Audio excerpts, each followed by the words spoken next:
the Air Force was sitting alert in Balad and getting the code to go and running out to that jet, and the munitions troop had the bomb loaded correctly, the maintainer had the jet ready to go, fuels had the jet ready to go, scramble start, tower was right on the ball, cleared us for takeoff, and off we went to get the JOB done. Seeing the whole team just really click together like that, that was awesome. In 2005, I had the opportunity to deploy as a NATO troop wearing United States Air Force uniform. I was stationed in the Green Zone. I had an opportunity to sit in on the Saddam Hussein trial. To actually be part of an observer role during the Saddam Hussein trial was interesting because you get to see everything we've been doing in order to get Iraq where it's at. We were stepping out the door one night to go fly. Got a package from the commander, said, hey, here's your guys' new mission. We went out there and just did our job. Came back and landed, saw it on the news ready that the mission that we supported was the rescue of Private Jessica Lynch, and contributed to something that was such a big deal, you know, in someone else's world. That was just another day of training or another day in the life of our job. I think had a great impact and shows what, you know, the Air Force capability is, how we can accomplish the mission. 2 careers, 2 professions, and 2 personalities really inside and in and out of the uniform. I'm lucky enough that I work in the same building as both a civilian and as a reservist, so at least I only have to maintain 1 skill set and 1 knowledge base versus a lot of reservists who have 2 separate completely skill sets that they have to maintain. I had a recent deployment last year from August to December of 2012. I got to go be one of the very first Air Force liaison officers to NAVCENT, to the Navy Central Command in Bahrain, to go help with ISR problem sets in the Arabian Gulf. I get to put on the uniform, deploy forward, and gather all these great lessons learned and TTPs and bring them back to the active component.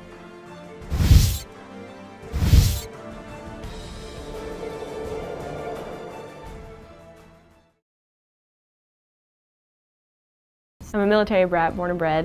My dad retired as Senior Master Sergeant, first female in my family in the military. But I joined when I was 23 years old. I wasn't getting anywhere, just needed to do something. We're in a time of war. I want a career field that will give me the knowledge that I need to be able to fight if I'm put in a situation. I want to have the weapons knowledge. I joined the military when I was 21 because I needed a job just like everybody else. I joined the military to serve my country, go get Al-Qaeda, and do a little bit of flying in the process. After I graduated high school, it was harped on by my family for me to get a job with good benefits. Actually, I was in Junior Air Force ROTC, and that kind of spawned me into the direction of the Air Force. I ended up joining the military to allow myself the opportunity to basically travel, get some schooling done. Well, I started off enlisted in the Army in 1997 as a signals intelligence analyst, and did 2 tours at Fort Meade, a tour in Korea, and then an assignment at Fort Leavenworth, Kansas. And from there, I transitioned from active duty Army to the Air Force Reserve. My first duty station was Grand Forks Air Force Base in North Dakota. Great base, great leadership. I deployed to Manas, Kyrgyzstan in 2011. There, I really delved into volunteering, and I found kind of my niche. I became a president of a nonprofit organization. We sponsored a local orphanage there, Krasnaya Rechta, and we did t-shirt fundraisers to pay for 6 kids' surgeries, which was a big deal to them. The appreciation that they showed us was unbelievable. From there, I came back to Grand Forks, North Dakota.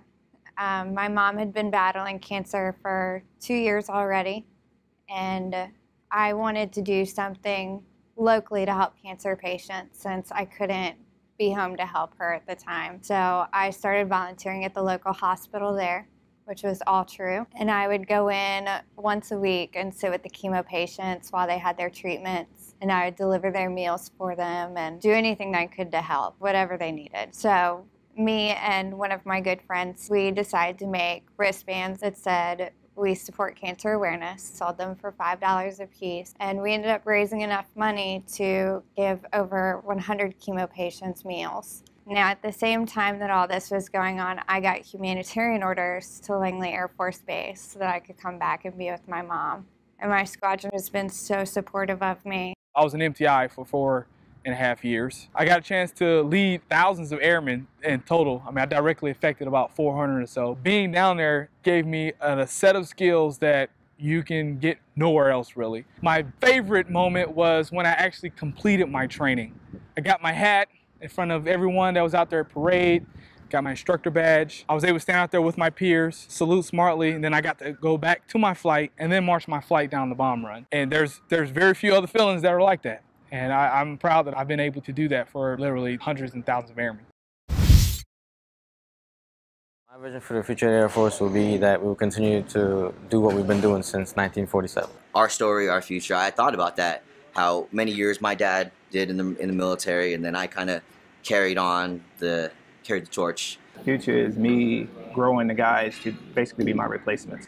It's a new Air Force. The airmen that come behind us will be the best that they can be. Well, you always got to be optimistic, you know. I mean, it's always going to be hurdles here. There's always going to be hurdles there. The thing is how do we take the hurdles and make something out of them? When I think about Air Force history, I feel proud. It's fantastic to know that the Air Force is built on our diversity and that we all come from different backgrounds, different places. Not a single one of us are the same, and I think that as a whole is what makes us so great. We're the top 1%.